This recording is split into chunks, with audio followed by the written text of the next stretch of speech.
የቢዝነስ ፊሎሶፊ ብዙ ጊዜ በእኛም ሀገር በደንብ የሚታወቅ አይመስለኝም። ምንድነው እስኪ ከራሱ ቢዝነስ ፊሎሶፊ ደግሞ የንግድ ፍልስፍና ስንል ምን ማለት ነው? ከሱን ጀምር። ኦኬ፣ በመሰረቱ ቅድም እንዳልኩት ቢዝነስ አንድ ዲሲፕሊን ነው፣ አንድ የእውቀት ረድፍ ነው፣ ምዕራፍ ነው። ፍልስፍናም አንድ የእውቀት ምዕራፍ ነው፣ ዘርፍ ነው። ሁለቱ እንዴት ይገናኛሉ ነው። የመጀመሪያው ነገር ቢዝነስን ከፍልስፍና ስናወጣው ቢዝነስ አይሆንም። ምክንያቱም ቢዝነስ ዲማንድ ወይም የሚጠይቀው ነገር አለ። ክሬቲቪቲ ይጠይቃል፣ መፍጠርን ይጠይቃል፣ የሰዎችን ፍላጎት ማንበብን ይጠይቃል፣ የሰዎች ችግሮችን መረዳት ይጠይቃል፣ የችግሮቹን ምንጭ ነቅሶ የማውጣት ነገር ይጠይቃል። ስለዚህ ችግሮችን ለማወቅ ችግሮችን ነቅሶ ለማውጣት ከነቀሱና ካወጡ በኋላ መፍትሄ ለመስጠትና መፍትሄውን ገበያ ላይ አውጥቶ ደግሞ የመፍትሄው አካል እንዲሆኑ ሰዎች ችግሮቻቸውን እንዲፈቱ ለማድረግ ፍልስፍናና ቢዝነስ አንድ ናቸው ማለት ይቻላል። ቢዝነስ ዊዛውት ፊሎሶፊ ወይም ደግሞ ቢዝነስ ከፍልስፍና ውጪ ቢዝነስ አይደለም። ሁል ጊዜ ክሬቲቪቲ መኖር አለበት። ሁል ጊዜ አዳዲስ ነገር መፈጠር አለበት። አዳዲስ ነገር እንፍጠር ካል የምንፈጥረው ስንፈላሰፍ ነው። ካልተፈላሰፍን እዛው ባለንበት ነው የምንረክተው። ኦኬ ካሲ የሚሉት ኦሮሞዎች አቧራ ማስነሳት ነው የሚሆነው። ስለዚህ ፍልስፍናና ቢዝነስ የማይለያዩ መሆኑ ላይ መስማማት መቻል አለብን። ቢዝነስ ምንድን ነው የሚለው ግን መመለስ አለበት። ያኔ ፍልስፍና ያስፈልጋል አያስፈልግም፣ ቢዝነስ ውስጥ ፍልስፍና አለ የለም የሚለውን ነገር ማየት እንችላለን። ቢዝነስ የሚለው ነገር ወይም በሀገራችን ንግድ የምንለው ነገር ወይም ነጋዴነትና ንግድ ምንድን ነው ስንል ሁል ጊዜ የሰዎችን ሕይወት ቀጣይ እንዲያደርግ ነው። እንደኔ ያለ ቢዝነስ ሕይወት መቀጠል አይችልም። ያለ ቢዝነስ አገር መቀጠል አይችልም። ያለ ቢዝነስ ማህበረሰብ መቀጠል አይችልም። ስለዚህ በተለይ በ21ኛው ክፍለ ዘመን ደግሞ አልፎ ተርፎ መንግስታትም እንደ መንግስት መቆየት ከፈለጉ ቢዝነስ ዲፕሎማሲ ያላቸው ቢዝነስ ኢንተራክሽን ያላቸው ሊሆኑ ነው የሚገባው። ስለዚህ ቢዝነስ የሰዎች ልጆች ህይወት መቀጠል እንዲችል፣ ትውልድ መቀጠል እንዲችል፣ አገር እንደ አገር መቀጠል እንዲችል የሚያደርግ ፌኖሜና ነው ወይም አክቲቪቲ ነው። እዚህ ላይ ነው መስማማት ያለብን እንጂ ቢዝነስን ቆንጽለን ከትንሽ ነገር ጋር ካገናኘ ነው አደጋ ነው የሚሆነው፣ ሚስሊድ ያደርገናል። ስለዚህ ቢዝነስ ማለት ላሰምርበት የምፈልገው የሰው ልጅ በህይወት እንዲኖር ማድረግ የምንችለው ቢዝነስ ነው። ስለዚህ በቢዝነስ ላይ የሚሰሩ አሉታዊ ነገሮች የሰው ልጆች ይጎዳሉ። አዎንታዊ ነገሮች የሰው ልጅ ህይወቱን፣ ኑሮውን፣ ሰላሙን እንዲያራምድ ያደርጉታል። ስለዚህ ሁሉም ነገር የተቆራኘው ከቢዝነስ ጋር ነው። ለምሳሌ በግሎባላይዜሽን ጊዜ ስንወስድ አገራት ድንበር የላቸው፣ ነገር ግን ፍትሐዊ የሆነ ውድድር ውስጥ ለመግባት አቅማቸውን መገንባት አለባቸው። ሲገነቡ ለጦርነት አይደለም የሚገነቡት፣ ለቢዝነስ ነው። የአንድ የታወቀ አገር መሪ ወደ ሌላ አገር ሲሄድ ለሽርሽር አይደለም የሚሄደው፣ ወይም ደግሞ እዛ ሀገር ያለ መሪ ስለናፈቀው አይደለም፣ ቱርም አይደለም የሚሄደው። የሚልበት ትልቁ ነገር መሪው ራሱ ቢዝነስ ውስጥ መግባት ስላለበት ነው። ሀገራት በአሁኑ ጊዜ ዲፕሎማቶቻቸውን እንኳን ከሚመዝኑበት አንዱ ትልቁ ነገር ምን ያህል የውጭ ገበያ አግኝተህልኛል፣ ምን ያህል ደግሞ ቀጥታ የውጭ ኢንቨስትመንት አምጥተህልኛል ነው። ስለዚህ ቢዝነስ ከአገራትም ከህዝቦችም ጋር የተያያዘ ነው። ቢዝነስ ይሄ ከሆነ ደግሞ ይሄን ለመፈጸም ፍልስፍና ያስፈልጋል፣ ቅኝት ያስፈልገዋል። ዓላማ ሲቀመጥ ያለ ፍልስፍና ሊቀመጥ አይችልም። ሁለተኛ ነገር ደግሞ ዓላማ ብቻ አይደለም፣ ራዕይም ሲያስቀምጥ ተልእኮም ሲያስቀምጥ ፍልስፍና ነው የሚያስቀምጠው። ከፍልስፍና ውጪ ሊታሰብ አይችልምና የተቆራኙ ሊለያዩ የማይችሉ ናቸው።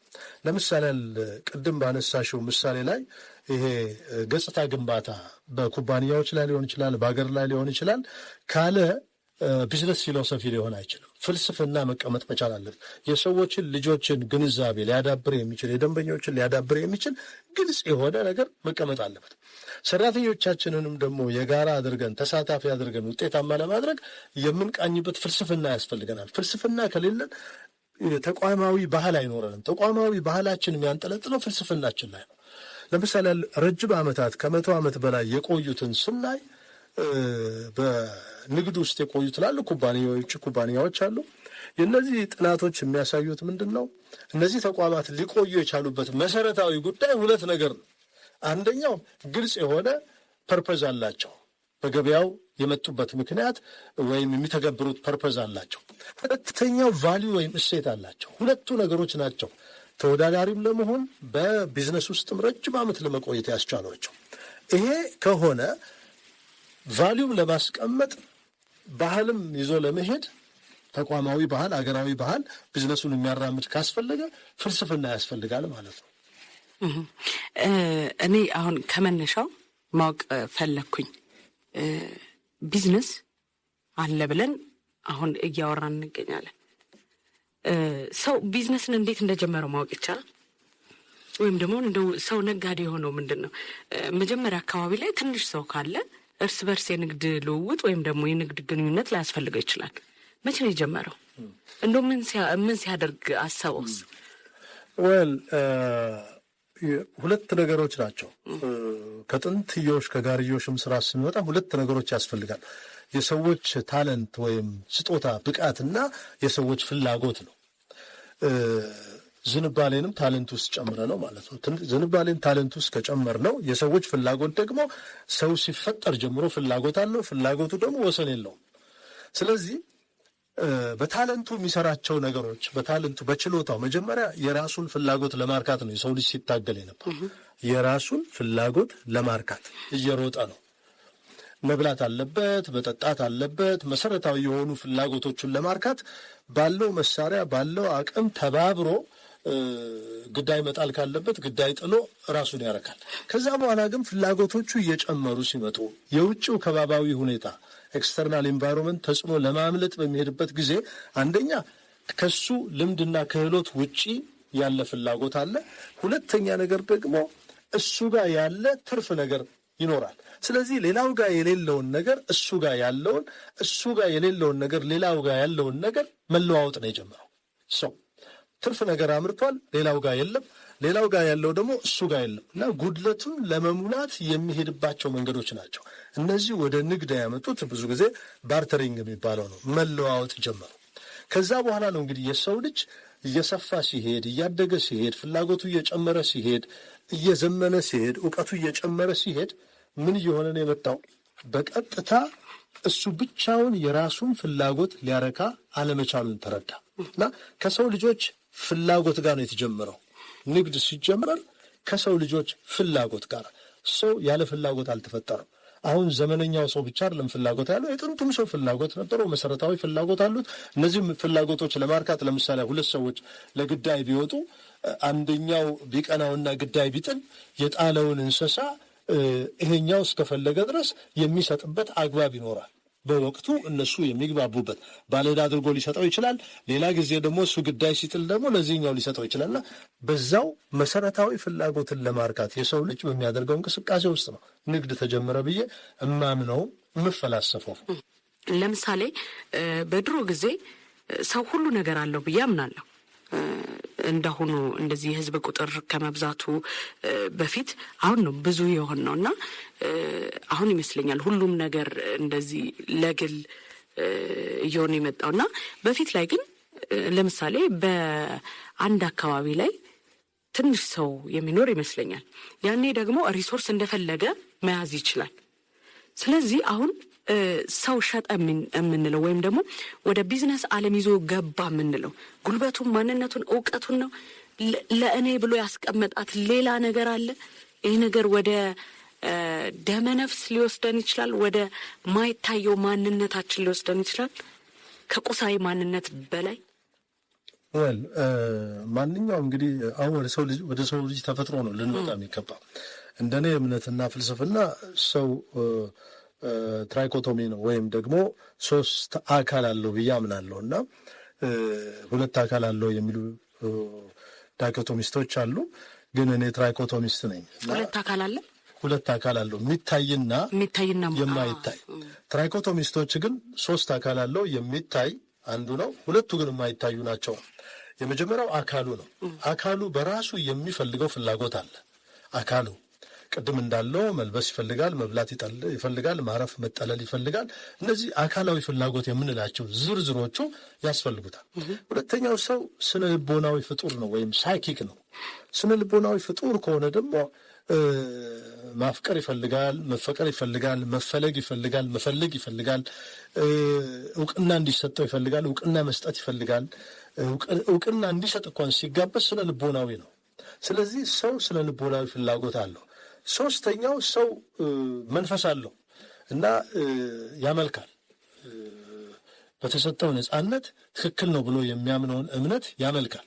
ሰው ከእምነት ውጭ ሆኖ አያውቅም። ኢቭን አቴይስቶቹ እንኳን ያመልካሉ። አቴይዝም የአንድ የህይወታቸው ፍልስፍና ነው እና በዛ ያመልካሉ። አራተኛ ግን የምጨምርበት ነገር አለ ከዚህ ጋር። ሰው ማህበራዊ ፍጡር ነው። ሰው ብቻውን መኖር አይችልም። እንደ ሀገር ብቻችን መኖር አንችልም። ሌሎች ሀገሮች ያስፈልጉናል። እንደ ህዝብ ደግሞ ሌላው ህዝብ ያስፈልገናልና ህዝብ ከህዝብ ጋር ነው የሚኖረው። ስለዚህ አንዳችን ለአንዳችን በእጅጉ እናስፈልጋለን። ለምን? ማህበራዊ ፍጡር ስለሆነ። ግን በማህበር በምንኖርበት ጊዜ እያንዳንዳችን የተለያየ ችሎታ፣ የተለያየ እውቀት፣ የተለያየ ዝንባሌ ስለሚያስፈልገን ያንዳችን እውቀት ለሌላችን ፈሰስ ሆኖ ጠቀሜታ ሲሰጥ እናየዋለን። ስለዚህ ከዛ ነው የምንነሳው። እንግዲህ አሁን የሰው ልጅ ስኬርሲቲ ወይም እጥረት ስላለ ብቻ ሳይሆን አባንዳንት የተትረፈረፈም ነገር ሲኖር የሰው ልጅ በቢዝነስ ውስጥ ሲገባ እነዚህን ፍላጎቶችን ነው የሚያረካው። ቢዝነስ ውስጥ የስጋ ፍላጎቶች ይረካሉ። ቢዝነስ ውስጥ የስነ ልቦና ፍላጎቶች ይረካሉ። ቢዝነስ ውስጥ መንፈሳዊ እርካታ ይኖራል። ቢዝነስ ውስጥ ደግሞ ማህበራዊ እርካታ ይኖራል። ስለዚህ ቢዝነስን ከነዚህ ነጥለን ስናየው ነው አንድ የቢዝነስ ተቋም፣ አንድ በቢዝነስ ውስጥ የሚሄድ ሰው የደንበኞቹን ይሁን የእሱን አገልግሎት ወይም ምርት ተጠቃሚዎች እነዚህም ፍላጎቶች ነው ሊያይ የሚገባው። የደንበኛዬን ስጋዊ ፍላጎት አረካለሁኝ ወይ? ከንፈርት ሰጠዋለሁኝ ወይ? ሁለተኛ ነገር ስነ ልቦናውን አረካለሁኝ ወይ? ከስነ ልቦናው ጋር የተያያዘ ነው ወይ? ለምሳሌ በዚህ ሰዓት ምሳ ልጋብዝሽ ብዬ ቆንጆ የውሻ ቁርጥ ብልሽ ኧረ በስመ አብ ነው የምትይው። ውሻ ስለማይበላ አይደለም። ነገር ግን ስነ ልቦናሽ የተሰራሽበት ማህበረሰብ፣ የተፈጠርሽበት ማህበረሰብ ፍልስፍናው ውሻ የሚበላ ሳይሆን ረኪስ ነው፣ እርኩስ ነው ነው የሚባለው። ስለዚህ ፈረስን ከመጋለብ ውጭ አንበላው። አዎ አገራችን ከፍተኛ የከብቶች አሏት፣ ሰፊ የስጋ ሀብት ያለበት ሀገር። እሱ ብቻ ስለሆነ አይደለም፣ የተቃኘንበት ፍልስፍና ነው። ስለዚህ ደንበኞቻችን የተቃኙበት ፍልስፍና አለ፣ ስነ ልቦና አላቸው፣ ሃይማኖት አላቸው፣ እንደገና ደግሞ ማህበራዊ እሴቶች አሏቸው። እነዚህን ሁሉ ይዘን ነው ወደ ቢዝነስ ውስጥ የምንገባውና ቢዝነስን ለዚህ ነው ከፍልስፍና ስናወጣው ልክ ከባህር የወጣ አሳ እንደሚሞት ቢዝነሳችንም ይሞታል። ስለዚህ ማህበረሰብ ውስጥ ነው ስራ የምንሰራው ስንል የማህበረሰቡ ፍልስፍናዎች፣ እሴቶች፣ ሌሎችም አመለካከቶቹ ስነ ልቦናውን ወስደን ነው ቢዝነሳችንን ፐርፎርም ወይም ልንፈጽም የምንችለው። ከዚህ ነው መታየት ያለበት እንጂ ከስኬርሲቲ ብቻ አይደለም። አባንዳንትም ቢሆን አድሬስ የምናደርገው ቢዝነሳችንን ጥሩ ደንበኛ ነው የምንለው ሰው ስለሚወስነው እሱን ኢንቱ አካውንት የያዘ ወይም ደግሞ እሱን የቆጠርንበት ያየንበት ዋጋ የሰጠንበት ነገር መሆኑ መታየት አለበት። በአሁን ሰዓት የጥቀመኝ ልጥቀምህ አይነት የቢዝነስ አይዲያ ነው ያለው። ይህንንስ እንዴት ያየዋል የሚል ጥያቄ አለ። በመሰረቱ ክፋት የለው። ቢዝነስ ሰጥቶ መቀበል ነው። ሁለቱም አሸናፊ የሚሆኑበት ነው። ግን በምን መልኩ ነው? አንደኛው ሰጪ አንደኛው ተቀባይ ከሆነ አደጋ ነው። ከዚህ በፊት ግን መነሳት ያለበት ቢዝነስ ስንል ሌጋል ፍሬምወርክ አለው ወይም የህግ ማዕቀፍ አለው። ማህበረሰቡ የሚቀበለው ብቻ ሳይሆን የህግ ማዕቀፍም አለው። ከህግ ውጭ የሚሰሩ ቢዝነሶች ቢዝነስ ናቸው ወይ ነው ጥያቄው። ቻሪቲ እንኳን ደግነት፣ በጎነት፣ እርዳታም ሲሰራ የህግ ማዕቀፍ ሊኖረው ይገባል። እርዳታው የሚቀበል እርዳታው በጌታና በሎሌ መልኩ ከሆነ አደጋ አለው። እርዳታው ቢቀር ነው የሚሻለው፣ ብንሸሸው ነው የሚሻለው። ነገር ግን በህግ ማዕቀፍ ውስጥ ረጂው የሚረዳበት ምክንያት አለ፣ በጎ አስተሳሰብ አለ፣ በጎ አመለካከት አለ። ከእርዳታው ጋር ግን የሚጭንብኝ ነገር ካለ ነው አደጋው። ይሄ አደጋ ነው። ስለዚህ በቢዝነስ ውስጥም ህጋዊ ማዕቀፉ መጀመሪያ መታየት አለበት። እኛ ቢዝነስ የምንለውን ነገር ከመጀመሪያው ልንወስደው የሚገባ ለሰው ልጆች በጎ ማድረግ የሚችል ሰው ልጆችን ችግሮቻቸውን የሚፈታ ከችግራቸው ተነስቶ መፍትሄ ያፈለቀ አካል መልሶ ያን መፍትሄውን ደግሞ ምክንያታዊ በሆነ ዋጋ መሸጥ የሚችልና ደንበኛውን በቀጣይነት ይዞ መሄድ የሚችል መሆን አለበት። ስለዚህ የቢዝነስ ኔትወርክን እንዳናምታታው ነው የሚያስፈልገው። የቢዝነስ ኔትወርክ አስፈላጊ ነው። አገራት ኔትወርክ መፍጠር አለባቸው። አዎ መፍጠር አለባቸው። ለምሳሌ ሀገራችን መብራት ወደ ውጭ ትልካለች። ወደ ውጭ ስትልክ ለምሳሌ ለጅቡቲ እንበል ለኬንያ ወይ ለሱዳን ስትልክ በተጓዳኝ የምታገኛቸው ጥቅም አለ። በቀጥታ ስትሸጥ የምታገኘው ገቢ አለ። እንደገና የነዛ አገር ኢኮኖሚ እያደገ መምጣት በራሱ እኛ አገር እድገት ጋር አብሮ አላይን ማድረግ ይጀምራል። ስለዚህ የበይ ተመልካች አይሆን ተሳታፊ ነው የሚሆኑት። እነሱ አገር ያለ ልማት እያደገ መምጣት ለእኛ ገበያ ይፈጥራል። ለእኛ ትልልቅ ነገሮችን ማድረግ ይጀምራል። ለምሳሌ ለጅቡቲ መብራት ስንሸጥ መልካም ጉርብትና ብቻ አይደለም፣ ከፍተኛ የገቢ እና የውጪ ንግዳችን የሚካሄደው በጅቡቲ በኩል ነው። እዛ ኤፊሽንት የሆነ ብቁ የሆነ የመብራት ኃይል ከሌለ እኛ በገቢና ወጪ ንግዶቻችን ላይ ምን ይገጥመናል? ሳንካ ይገጥመናል። ያ ሳንካ ደግሞ ልንሄድበት የምንገባውን ልማት እንዳንሄድ ያደርገናል። ስለዚህ ማንኛውም ንግድ ትስስር መፍጠር መቻል አለበት። ትስስር ከሌለው ኔትወርክ ካልሆነ ዘላቂ ተወዳዳሪም ሊሆን አይችልም። ግን ኔትወርክ ስንፈጥር በእኩል ተጠቃሚነት ላይ መመስረት መቻል አለበት። በእኩል ተጠቃሚ አገራት ከሀገራት ጋር ኔትወርክ የሚያደርጉ ከሆነ ተቋማት ከተቋማት ጋር ኔትወርክ የሚያደርጉ ከሆነ በእኩልነት ላይ የተመሰረተ ሊሆን ይገባል። ከሙስና ጋር የተያያዘ ከሆነ ንግድ አይደለም፣ መለየት አለብን።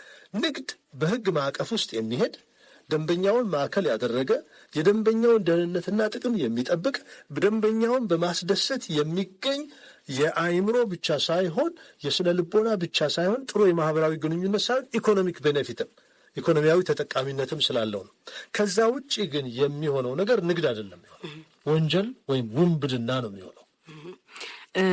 እዚህ ጋር እኔ አንድ ጥያቄ አለኝ። ከበጎነት ጋር ልናያይዘው አንችልም ብዬ አስባለሁ። በጎ ማድረግ ካለኝ ይሄ ሌላ የሆነ ባህሪ ያለኝ ነው የሚያስብለው። በጎነት አሁን በራሱ እኔ አንድ ዕቃ ስሸጥ በበጎነቴ ሳይሆን የማገኘውን ጥቅም አስልቼ ያ ሰው ደግሞ ቢወስድልኝ ብዬ ነው። እንዴት ነው የሚያዙት? ይሄ እንደውም በጎነት ይሄ መልካም አስተሳሰብ የሚቀር ነው የሚመስለኝ ነጋዴ ሲሆን። ይሄ የመጣንበት ባህል ነው። አንደኛ እውነት ለመናገር የሄድንበት እኛ ከባባዊ ሁኔታ ከውጭው ሁኔታ በዚህ ሀገራችን ውስጥ ከነበረው ሂስቶሪካል ፋክት ውጭ ልንሆን አንችልም። በንጉሱ ጊዜ ንግድ ገና እያቆጠቆጠ እያለ ከፊውዳሉ ስርዓት ወደ ፊውዶ ካፒታል ስርዓት እየመጣን እያለን ነው አብዮቱ የመጣው። አብዮቱ ከመጣ በኋላ ደግሞ አብዮቱን የነጠቀው ኃይል እና አብዮቱ የኔ ነው ያለው ኃይል ነጋዴ አልነበረም። በአስተሳሰቡም ነጋዴ አልነበረም፣ በአመለካከቱም ነጋዴ አልነበረም። ስለዚህ ያደረገው ነገር ንግዱን አስቁሞ መንግስት ሁሉን ነገር መስራት አለበት የሚል አቋም ወሰደ። ሰርቶታል ወይ? ያው ሀገሪቱ የምትመሰክረው ነው ላለመስራቱ። ከዛ በኋላ የሆነው ነገር ምንድን ነው? ንግድና ነጋዴነት ከጠረጴዛ ስር ነው የገቡት። ከዛን ጊዜ ጀምሮ ንግድን የምንወስደው ከሌ ነጋዴ ነው ከተባለ አጭበርባሪ ነው የሚል ስሜት ሁሉ ፍላሽ ሊያደርግብን ይችላል። ይሄ የተሳሳተ አመለካከት ነው፣ ትክክል ያልሆነ ነው። ቅድም እንዳልኩት ነው። ያለ ንግድና ነጋዴ ህይወት መቀጠል ይችላሉ? አይችልም፣ በፍጹም አይችልም። ሰው የፈለገውን ነገር በኪሱ ሞልቶ ገንዘቡን ሞልቶ ሊገዛ ሲሄድ ግን ሰዎች ካልሸጡለት አገልግሎቱ ከሌለ ህይወቱ ሊቀጥል አይችልም። ስለዚህ ንግድና ወንበዴነት አብረው የሚሄዱ አይደሉም። በንግድ ውስጥ ተሸሽገው ያሉ ወንበዴዎች አሉ፣ በዓለም ሁሉ አሉ። እነሱ ነጋዴዎች አይደሉም፣ በንግድ ስም እየወነበዱ ነው ያሉት። ንግድ ማዕከል የሚያደርገው የደንበኛው ደህንነት ነው። ንግድ ሰርቫንት ማይንድ ሴት ይጠይቃል፣ አገልጋይነትን ይጠይቃል። እኔ ነጋዴ ነኝ፣ ኖሌጅ ኢንዱስትሪ ውስጥ ነው ያለሁት እና በሁለቱም ድርጅቶቼ ማዕከል የማደርገው ደንበኛዬን ችግር መፍታት። እንዳውም የማስበውና የምለው ነገር አንድ ደንበኛ በሌላው ደንበኛዬ ምስክርነት ወደ እኔ ሲመጣ ይሄኛውን ደንበኛዬን በማገልገል የሚቀጥለው ደንበኛዬ እጄ እንዲገባ አደርጋለሁ። ስለዚህ ለደንበኛዬ ማራራለት ከሆነ ለደንበኛዬ ቸርነት ማላረግለት ከሆነ ለደንበኛዬ በጎ ነገርና የተሻለ ነገር ማልሰጠው ከሆነ እሱን እየገደልኩት ብቻ አይደለም ራሴን ሱሳይድ ወይም ራሴ ላይ ሞትን እየፈረድኩ ነው ያለሁት። ምክንያቱም እንደ ግለሰብም ልቀጥል አልችልም፣ እንደ ተቋምም እንደ ሀገርም ልቀጥል አልችልም። ነጋዴው ደንበኛ ተኮር ካልሆነ የሚያገለግለውን ሕዝብ ተኮር ካልሆነ ጊዜያዊ ነው ሁሉም ነገር የሚሆነው። ሀገራችን ውስጥ ለምንድን ነው ታዲያ እንደዚህ አይነት ነጋዴ ደንበኛ ተኮር ያልሆነበት? ሁሉም አይደለም። ደንበኛ ተኮር ነጋዴዎች አሉ፣ ደንበኛ ተኮር ያልሆኑ ነጋዴዎች አሉ። የዕለቱን ብቻ የሚያስቡ እነዚህ ቅድም እንዳልኩት ውንብድና ነው የያዙት። ከአጭር ጊዜ በኋላ ይከስማሉ። የሚከስሙበት ምክንያት እድገቱ በራሱ ያከስማቸዋል። እድገቱ በራሱ ያከስማቸዋል። ለምንድን ነው የሚያከስማቸው? አሁን የምናያቸው እጥረቶች እየሞሉ ሲሄዱ፣ በተለይ ሀገሪቱ ኢንዱስትሪያላይዝድ እየሆነች ስትሄድ ከውጭ የምናመጣውን ዕቃ የሚተካ እዚህ መመረት ሲጀምር ነጋዴው ተለምኖ ሳይሆን ለምኖ መሸጥ ይጀምራል። ይሄ ሌላውም አገር ሆኗል። በኢንዱስትሪያላይዝድ እየሆንን ስንሄድ አንዱ የመጀመሪያው ነገር አገር ውስጥ ያለውን ማርካት ከውጭ የምናስገባውን መጠን በመቀነስ አገሪቷንም ሕዝቧንም ተጠቃሚ ማድረግ ነው። ያኔ አሁን ያልተለማመደ ነጋዴ ያኔ ቤንች ላይ ነው የሚቀመጠው። ቤንች ላይ ሲቀመጥ ደግሞ ለማኝ ነው የሚሆነው፣ ከውድድር ውጭ ነው የሚሆነው እና ርኅራኄ የሌለው ነጋዴ ነጋዴም አይደለም። ለምሳሌ አንድ ሰው ክሊኒክ ይከፍታል። ክሊኒክ ሲከፍት ሰዎች ልጆችን በማዳን የሚያገኘው ደስታ አለ፣ በማዳን የሚያገኘው ገንዘብ አለ። በማዳን ደግሞ ሌሎች ሰዎች ወደ እሱ ጋር እንዲመጡ የዳኑት ሰዎች የሚሰጡት ምስክርነት አለ። ይህ ሁሉ ጠቀሜታ አለው።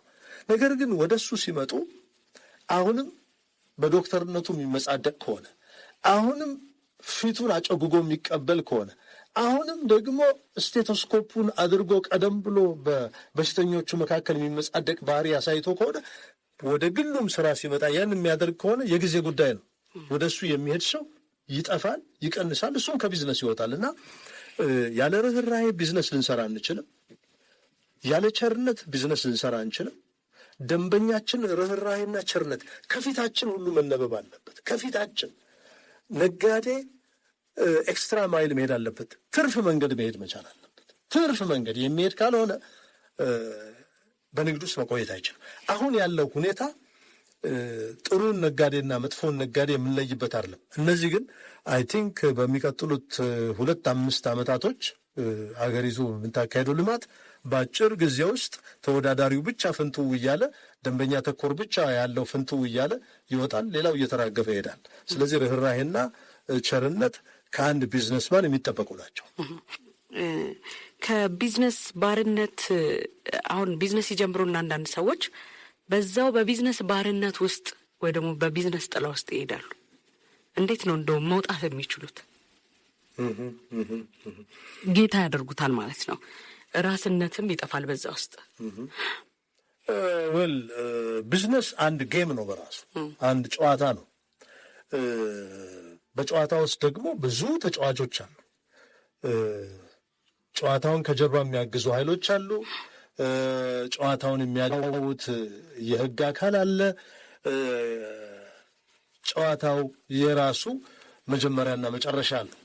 ቢዝነስ ልክ እንደዛ ነው። ስለዚህ የመጀመሪያው ነገር ቢዝነስን የምንሰራበት የመጀመሪያው ሰርቫይቫል ሊሆን ይችላል።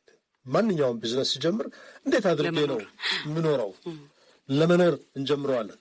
በኋላ ግን ክህሎቱን እያገኘን ስንሄድ ሌሎችም እንዲኖሩ ማስቻል እንጀምራለን። ምን ማለት ነው? የስራ ዕድል እንፈጥራለን። ሌሎች አብረውን እንዲሰሩ እናደርጋለን። በዛ ውስጥ ሶሻላይዜሽን ማህበራዊነት ይመጣል። ከደንበኛው አገልግሎት በተጓዳኝ አብረውን የሚሰሩ ሰዎች ሶሻላይዝ እያደረጉ ይመጣሉ። ስለዚህ የቢዝነሱ ዋና ነገር የመጀመሪያው ነገር ለራስ ተብሎ ይጀምራል። በኋላ ግን ለሰራተኞችና አልፎም ተርፎ ለአገርና ለወገን የሚጠቅም ይሆናል። ስለዚህ በትንሹ መጀመሩ አግባብም ተገቢም ነው፣ አቅም በፈቀደ መጠን ማለት ነው። ነገር ግን በቢዝነስ ውስጥ ሁል ጊዜ መውደቅና መነሳት አለ። መውደቅ ላይ ካተኮርን ነው አደጋው። መውደቅ ከሌለ መነሳት የሚሉት ነገር አይኖርም። ለምሳሌ በአትሌቲክስ እንውሰድ።